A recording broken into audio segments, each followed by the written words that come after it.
Ini ada tulisan dari Lora Ismail Al-Khalili.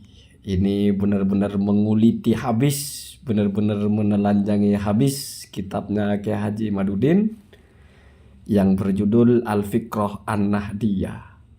Ternyata di situ isinya kopas-kopas dari situs Wahabi, dan bukan hanya kopas, ada yang cuma dibolak-balik susunannya. Saya bacakan dulu ya biar tertib. Kiai Imaduddin Usman Al-Bantani penulis kitab Pemikiran NU, tapi isinya kopas dari situs-situs Wahabi. Sebuah catatan seorang pembaca. Saat catatan ini ditulis, saya sudah membaca hampir separuh. Ini baru separuh yang dibaca ya. Kitab Kiai Imad Al-Fiqroh An-Nahdiyah. Sesuai dengan namanya, kitab setebal 273 halaman dan sudah masuk cetak ketiga ini menurut Kiai Imad berisi pemikiran-pemikiran Ahlus Sunnah wal Jamaah dan Nahdlatul Ulama. Kitab ini selesai ditulis oleh Kiai Imad pada tahun 1439 atau sekitar 5 tahun yang lalu, jauh sebelum beliau viral sebagai pembuat tesis yang menganulir Habib Ba'alawi. Perhatikan, kitab ini bisa di-download di sini, ada situs-situsnya itu ya. Kitab ini juga pernah diulas dan direspon positif di situs NU Online Banten. Biasa dikomentari di situ ya, ada linknya itu. Di situ penulis Hamdan Suhaimi, ini juga pendukung Kiai Imad kayaknya. Wakil Ketua PWGP Ansor Banten mengomentari, lihat komentarnya keren ya. Sebagai orang awam tentu saya sangat memuji karya Kiai Haji Imaduddin ini karena jarang dikembangkan oleh kiai pesantren. Seandainya bisa saya sejajarkan, mungkin kitab ini sejajar dengan kitab-kitab karya ulama Timur Tengah.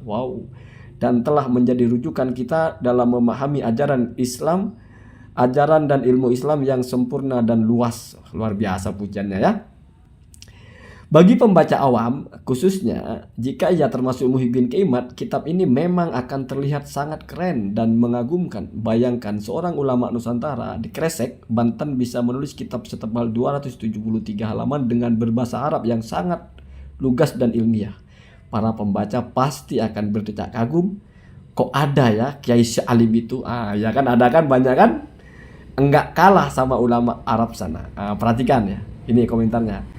Tapi sayang saya bukan pengagum berat Kiai Imad. Saya membaca kitab ini karena murni penasaran dan ingin tahu seperti apa sih kualitas kealiman seorang Kiai Imad yang sedang dielu-elukan para muhibbinnya itu. Pedes ya. Hasilnya, setelah membaca sampai halaman 126 ya, dari halaman 273 dibaca 126, baru separuh berarti, saya menemukan satu fakta yang sangat membagongkan. Apa itu? Banyak dari isi kitab Pemikiran NU karya Kiai Imad ini beliau kopas dari situs-situs Wahabi tanpa menyebutkan sumbernya. Sebetulnya nggak cuma masalah Wahabinya Pak, Anda kopas tapi nggak nyebut sumber, seolah-olah itu Anda yang buat. Malas ngetik, kopas ya, terus nggak disebut sumber, nyusun bahasanya juga ternyata kopas-kopas aja kan, kacau ya.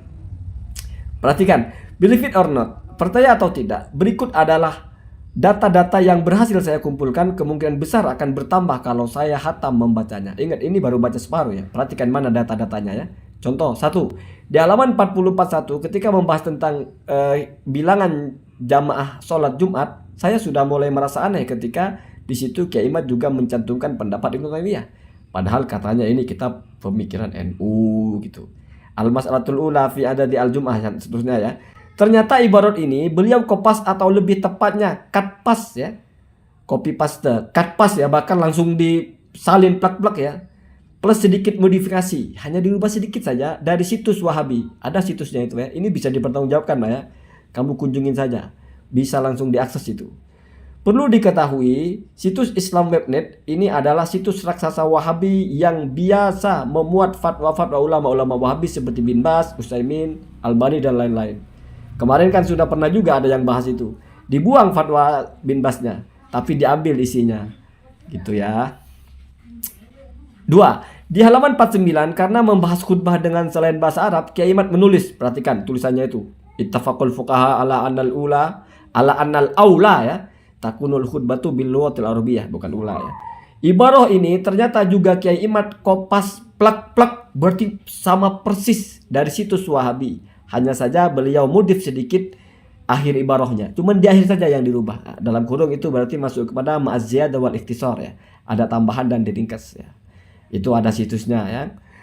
Kemudian dijelaskan di sini bahwa islamka.info atau al-Islam soal wa jawab itu kan sudah yang kemarin itu ya. Ini juga merupakan situs terkenal Wahabi milik Syekh Muhammad Soleh Al-Munajjad, seorang ulama Wahabi, santri dari Syekh bin Baz, Syekh Utsaimin, Syekh Albani.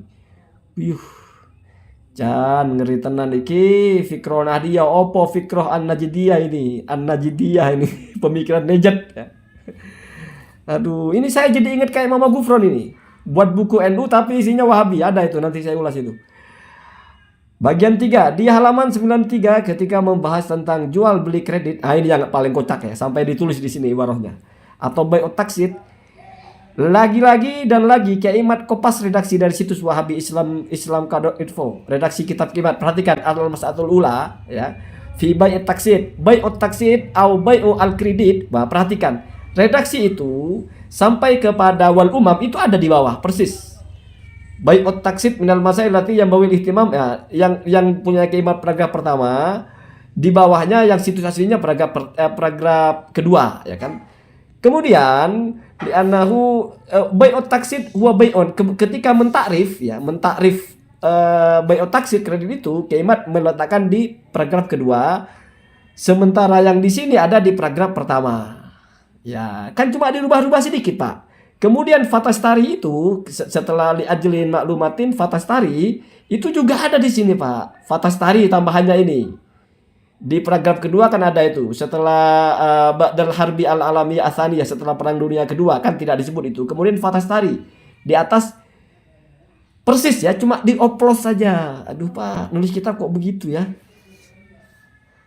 Ya janganlah ya. Masa kitab orang, situs website orang cuma dioper-oper. Kayak orang skripsi buru-buru ini. Halaman keempat ya. 116.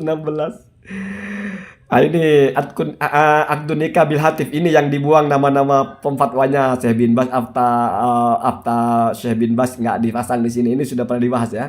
4 skip ya sudah ya, tentang kawin pakai internet itu yang kemudian menyalahkan Habib Alawi dan seterusnya ya.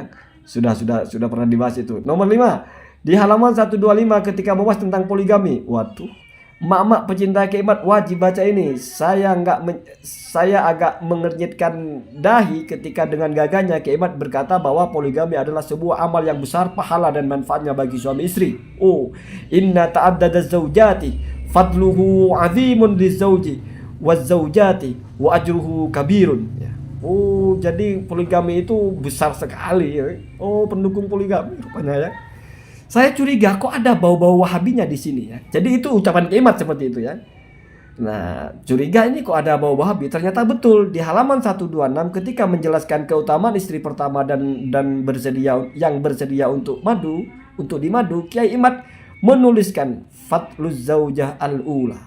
Ruwi an Ibnu Mas'ud, di mana ini sampai ke bawah. Dan sekali lagi demi menguatkan pendapatnya yang sangat mengajurkan poligami itu, Kiai Imad ternyata juga mengkopas ibarah itu dari situs ya. Ini kopas, Pak, dari mulai ruwiyah sampai ke bawah. Bukan hanya hadisnya, Pak. Kalau kopas hadis wajar. Jelas penjelasannya juga kopas. Lah terus yang karya Kiai Imad yang mana? Kan bingung kita kalau begitu ya. Gimana ibu-ibu? Sementara ini saya hanya menemukan satu ibarah yang beliau kopas dari situs Aswaja. Sekali lagi tanpa mencantumkan sumber. Jadi memang gak terbiasa nyantumin sumber ya. Jadi diklaim seolah-olah punya sendiri. Yaitu halaman 25 ketika membahas tentang lafaz Sayyidina dalam tasyahud. Beliau mengkopas dari situs. Ini membahas tentang tasyahud aja kopas masih, Pak.